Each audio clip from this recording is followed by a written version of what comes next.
Hey folks, welcome to the first of these video lectures. We're going to have a ball, I hope. Have a look at the introduction and things that I've posted. But today I'm just going to talk about the first of this material. We're jumping into chapter 11 from where we left off. And the idea here is to begin modeling with differential equations.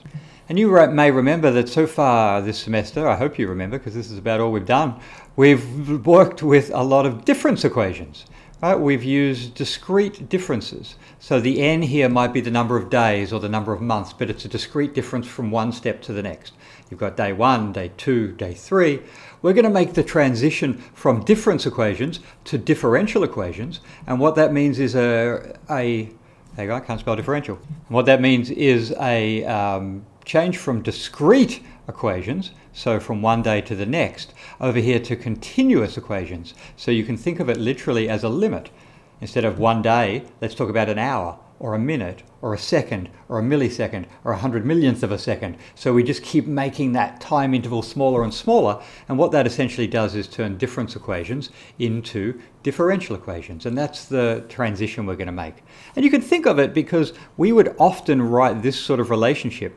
I mean, the hard part here was coming up with the change. Whatever the model was, we'd have to come up with that change with that n value. As n changes, what happens to the population?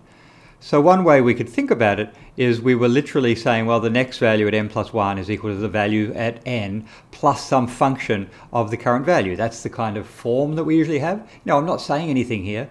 F of p sub n is no different than writing delta p n, right?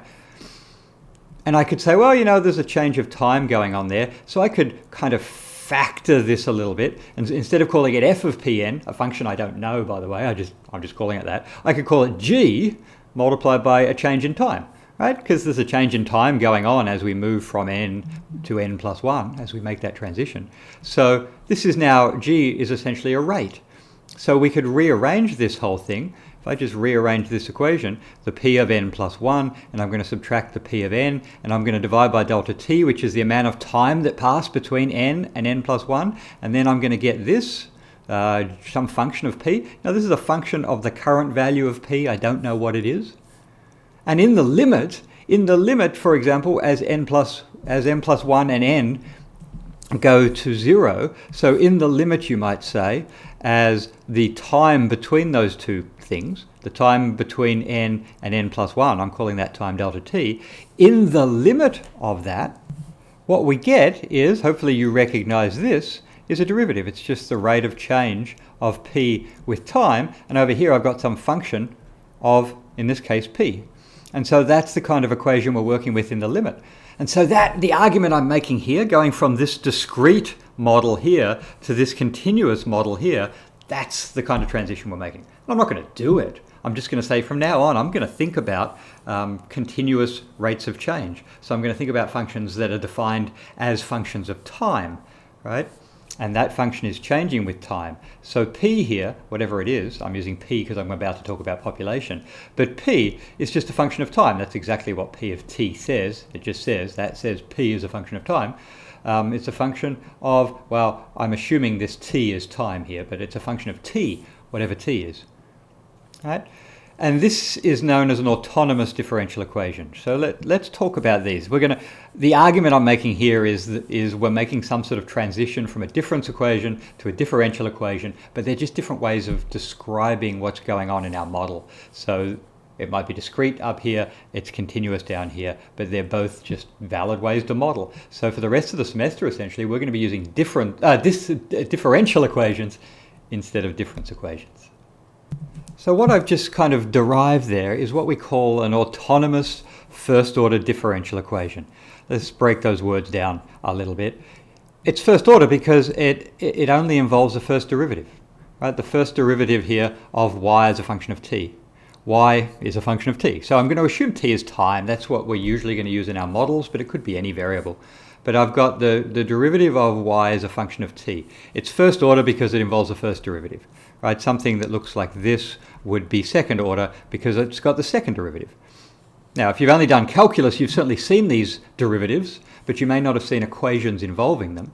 But you know, if I give you a derivative of a function, if I say, here's the derivative of y, what was y? Well, you integrate it to find it, right?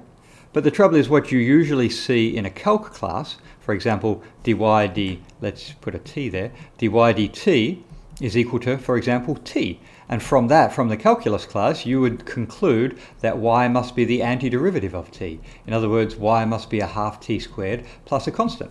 And that's easy enough to do. So I undid that differential equation. So this differential equation defines y as a function of t for me. Here it is. But notice in this case that the function depends on y itself, not on the independent variable t, but on the dependent variable y. And that's what makes it autonomous. Right? So it's autonomous if the only variable involved here is y. Right? There's no t. This involved a t. This isn't the kind of equation, this is kind of the thing you would do in Calc 1 or 2, but this isn't the kind of equation we're interested in. Because if we really think about this as a t, then I've got a rate of change of y with t, and if y is some physical variable, like the population, or like the electric charge, or like the wind speed, if it's a law of nature, it tends not to change with time. The law itself doesn't change with time. The variable changes, the population changes with time, but the population doesn't usually actually depend on the time. Imagine how weird that would be. If this was a rate of change of population, if y was representing population, it would be really weird if the rate of change of population depended on the time. Right? Oh, it's 2020, so the rate of change of population is 3%, let's say, growth. It's 2021, so now it's 1% growth. That's a totally random number I made up, right? The year, that's an arbitrary thing. So it shouldn't depend directly on time, but it may well depend on the population itself. So the population may grow at 1% every year. 1% of what? 1% of the current population. And that's why the rate of change of population will grow related to population. So what I've just described are the most important kind of differential equations we're going to see. And we're going to look at a simple one, and it's exactly the model I just described, population growth. So I'm going to introduce a variable and just call it the population of something at time t. Now this something might be bacteria in a petri dish, it might be lions on a game reserve, it might be humans in a country, it might be humans on the planet. It's just a population of something that we'll determine later. And what we want to do is think about the simplest model we can build. And I already kind of described it. The simplest model is just to say, well, the rate of change of the population, it's a horrible d, dp dt, is just proportional to the current population. And I'm going to put k as that proportionality constant. So I'm saying the rate of change of population is just a multiple of the current population. So k might be 0.01. In other words, the rate of change of population is 1% of the population. So if t is measured in years, each year you're adding, on average, 1% of the population. And I'm talking about k as the fractional rate of change or the fractional growth rate, because I can rearrange that equation and say the rate of change of population over p. So here's the rate of change of population divided by the population. Well, that's the fractional growth rate. It's the rate divided by the current population. So that thing is a constant, I guess. I didn't say that, but the important thing here in this simple model is that thing is constant. And so we can solve that model, right? We can actually work out what function would satisfy that kind of relationship. But this is our simplest way of finding the rate of change of a population, our simplest model, if you like. So think for a second about this model. If I tell you that the rate of change of population is just k times the population, and k is a constant, what am I saying if k is positive? And how does that compare to what happens when k is negative? Maybe pause the video and think, or maybe you see immediately. But when I'm looking at this quantity, if k is positive, then the population's growing, right? This is the rate of change of population. Then p grows, p increases. Oh, this is a Calc 1 problem, right? Because I'm telling you the rate of change of p is greater than 0. And that means that p is an increasing function of time, because time is the independent variable.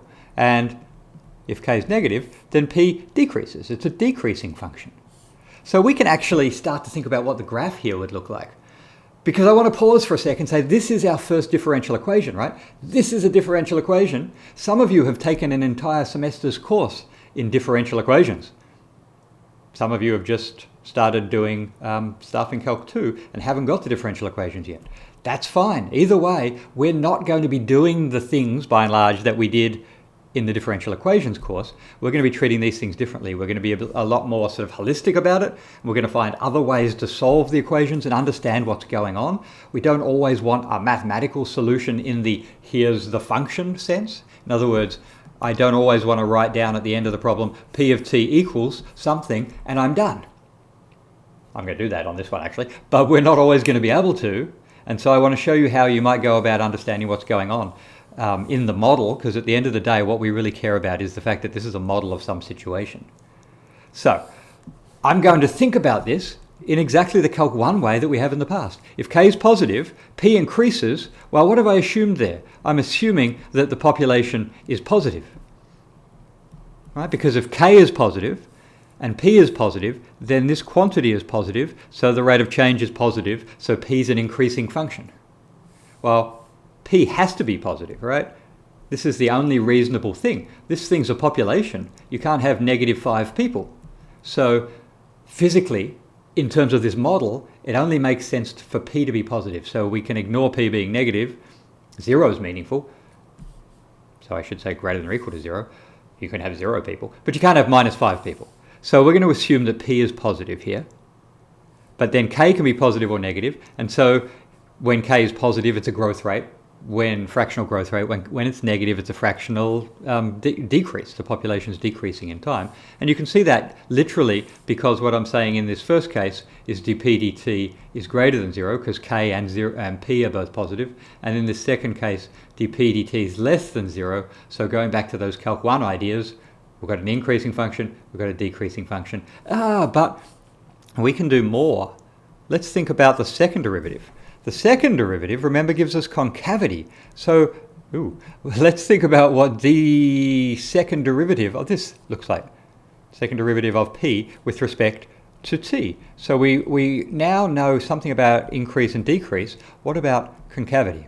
Well, the second derivative, as I'm sure you will recall, is the derivative of the first derivative. And we know the first derivative. We've got an equation for it. It's called a differential equation. It's this thing. So dp dt is precisely k times p. Right? K is a constant, so I can factor that out. So if k is a constant, this is k times the derivative with respect to t of p. Well, I know what dp dt is. There it is again. It's that thing. So I'm going to plug it in again. It's k times p. Right? I wrote that a bit weird here, but this is just k times dp dt. And we know dp dt, it's kp. So this whole thing is k squared p. So notice that the sign of this doesn't depend at all on k. K squared is always greater than 0, right? Could be 0, but it's greater than 0. P is always greater than or equal to 0 because it's physically a population.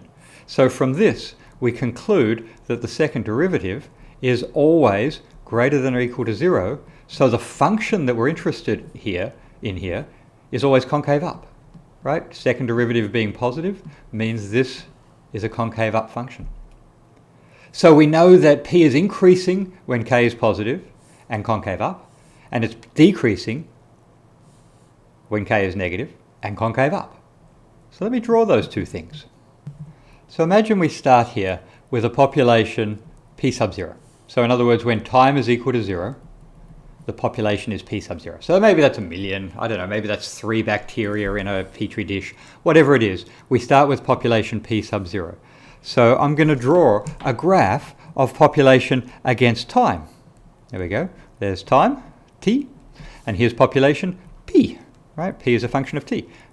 And I'm going to do it in both cases. And if k is positive, remember we know things about the function. We know that it's increasing and concave up. And so it starts at this initial population p sub 0, and then it increases for all time because it's always increasing as long as the population's positive and the times, well, forget the time, as long as the population's positive and k is greater than 0, it was always increasing. That's what we decided. So this is increasing and concave up. So the graph looks something like that.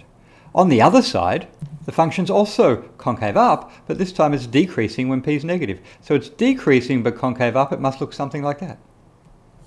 In fact, it's going to asymptote down to 0 population. So we already understand what this model says. If k is positive, we're going to have this. Oh, guess what? That's exponentially increasing. And in this case, it's going to be exponentially decreasing down to 0. And I'm going to solve those equations now. But look how much understanding we got without ever solving that differential equation, right? All of this came from analyzing this differential equation in the case, in the two cases. K is positive, k is negative. We'll look at more complicated versions of this in the next chapter and again later in this section. But I want you to appreciate the difference here from what we did in Calc 1. What we did in Calc 1, we had functions of time and we did this kind of argument, but we were looking at what was happening on the x-axis, right? We found critical points and we were looking along the x-axis and dividing it up into increase and decrease. What was really different in the argument I made here is we're actually looking along the p-axis. As long as p is positive, then all the statements I made here are true depending on k. So we'll talk about this a bit more. So this is a bit different from what we've done in Calc 1, but it's the same kind of idea that we use. So let's actually solve this. All right, so we're going to go ahead and solve this differential equation, right? We've talked about initial conditions before. Let's make that go away. We've talked about initial conditions before, and we had these with our discrete dynamical systems, and we're going to have them with our differential equations too. So we've got this differential equation, and it comes with an initial condition. It tells us how to start, right? The differential equation tells us how quickly things are changing. But that's useless if I don't know the current value. So I start with the current value, and then I start working out how quickly things are changing, and that gives me the next value. So for example, if you start with 100 people and you know you add 1 people a year, then after 1 year, you're going to have 101 people, and so on. So that's the kind of information it's given. It's given us a rate of change. But more important than that, this thing is actually easy to solve. It's known as a separable differential equation, and it's called that for a very simple reason, and that's we can separate the variables. Notice that I can put all of the p's. I'm going to treat that dp dt thing as if they were differentials. So I'm going to separate the dp and the dt. And I'm going to divide the p over and multiply the dt over. So I'm literally taking this, treating this as a differential on the top and a differential on the bottom, and multiplying the t over there, and then I'm dividing the p onto the left. Then when we end up with that, we end up with this. Oh, that's a strange way of saying it. All of the p's are on the left, right?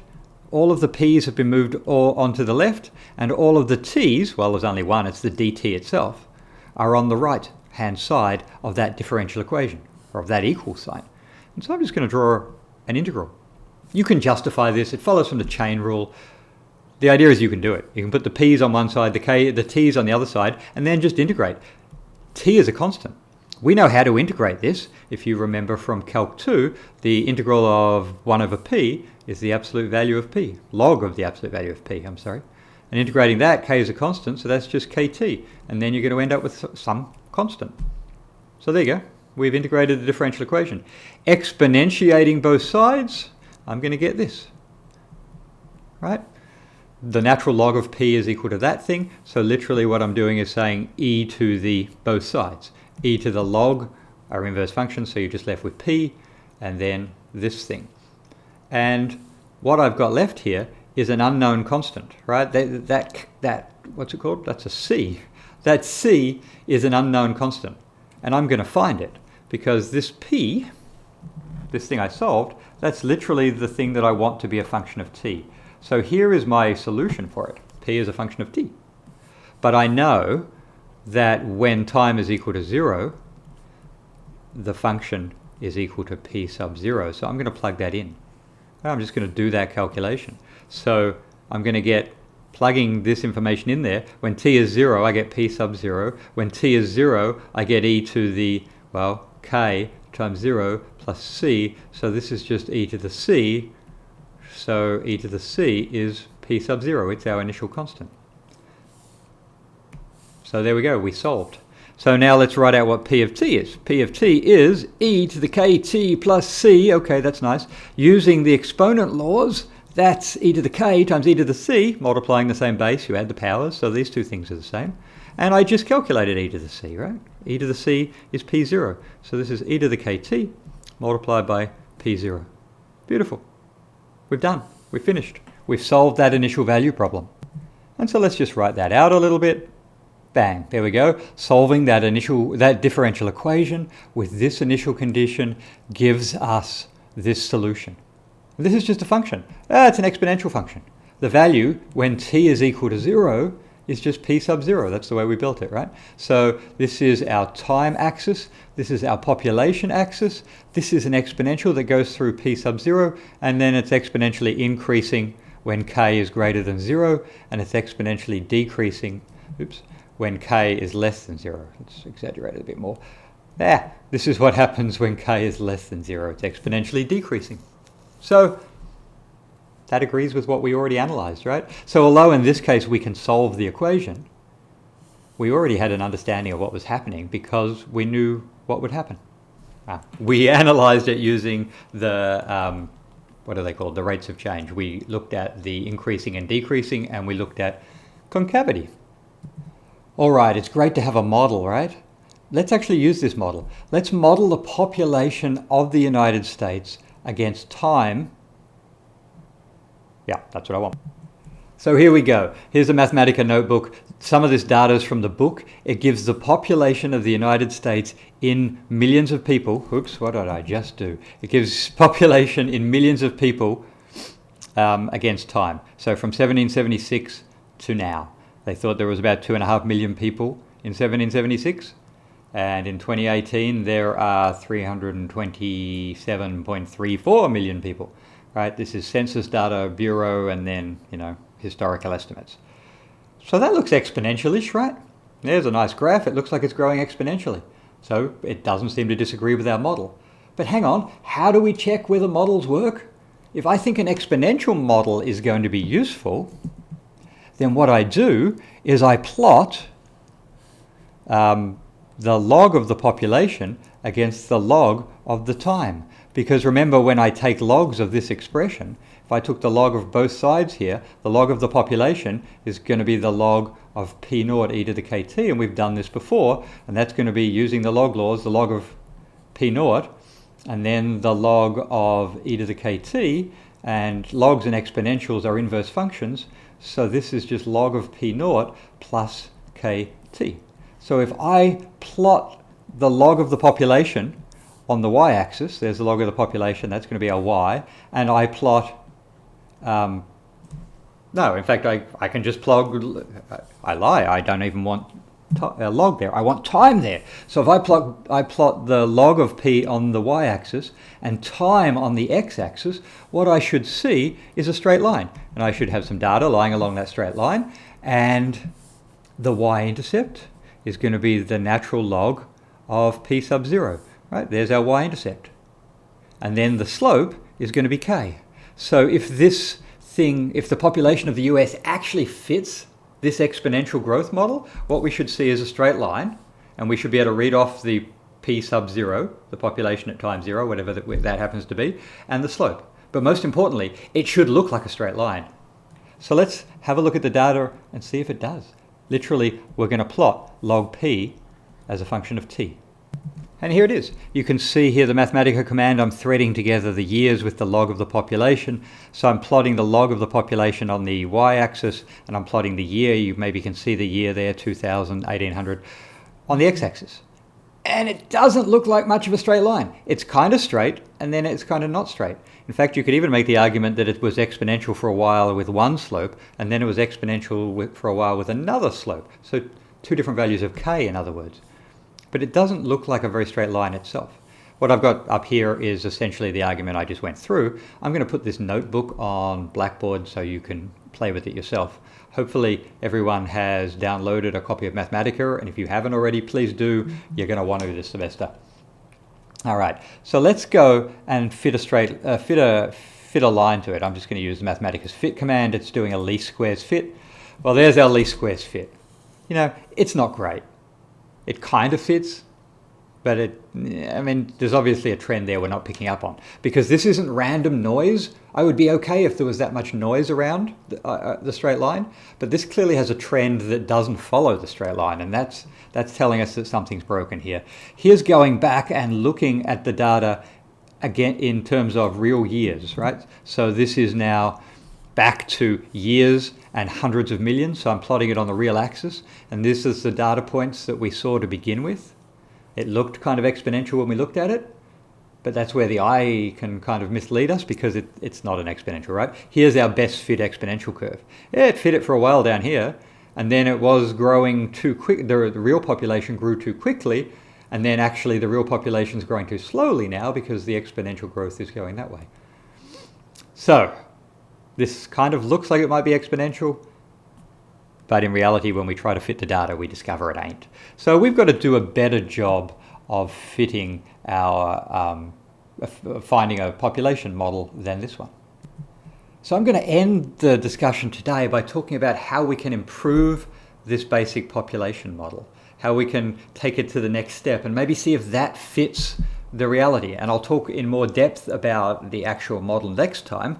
But before I do, let's just derive it. Let's think about the assumptions we made and how we can improve them.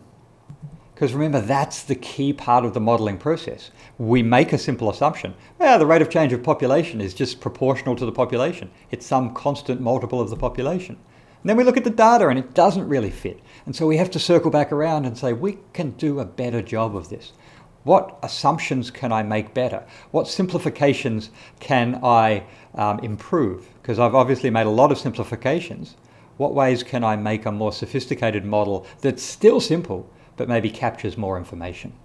So let's have a look. So the key to our model was saying that the rate of change of population is proportional to the population. It's just a constant times the population.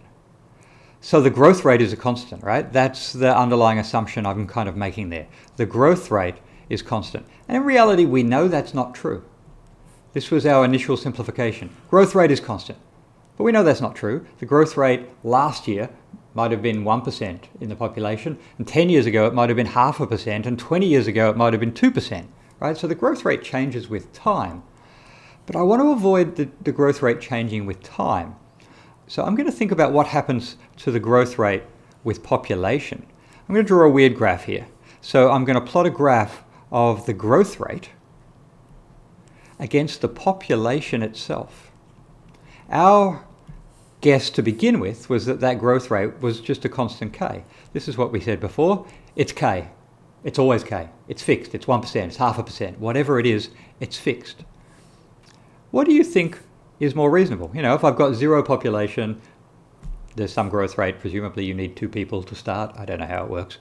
But we've got to have some kind of model of how growth rate will depend on the population itself. And you might have heard people talk about there can be a maximum population. Imagine what happens in a city when you get more and more people on a fixed amount of land, on a fixed amount of food supply, on a fixed amount of jobs. Imagine what happens to the growth rate. It probably declines with population, right? It's reasonable to say that as the population gets bigger, things like disease, we don't want to talk about that right now, but as the population gets bigger on a fixed kind of, you've got a country, how many people can that country hold?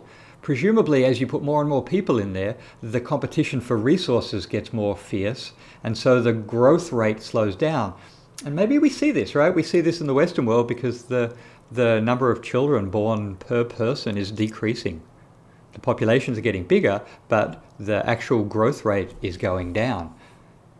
A lot of the increase in population in the Western world is from immigration, rather than from the birth of children to the native population. Japan's an extreme case of this.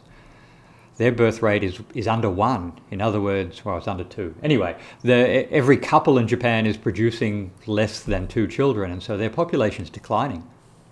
So, as the population gets denser, as more people fill the same space, the competition for food and water and resources, there's wars, there's famines, there's plagues, all of those things. That's going to tend to lead, this is the argument I'm making, this is going to tend to lead the growth rate to decline with population.